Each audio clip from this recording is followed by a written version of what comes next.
در تگی یک سفیدار یک تخمی کدو برآمده است. دیری نگذشته تخمی کدو کلان شده است، خط کشیده است، به قدی سفیدار رسیده است.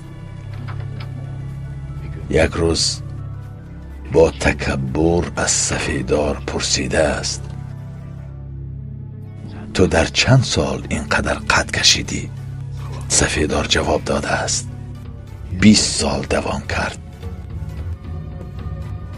کدو با تکبر نگاه کرده گفته است: قدی که تو در 20 رسیدی، من در 2 ماه رسیدم.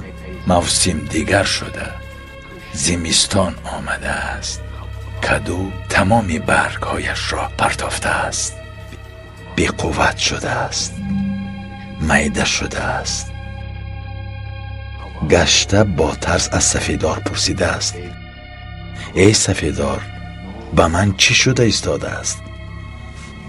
سفیدار جواب داده است: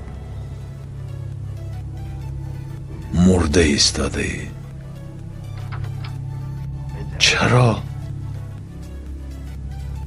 چون که تو به قدی در 20 سال رسیده ای من حرکت کردی که در 2 ماه رسیده بیایی.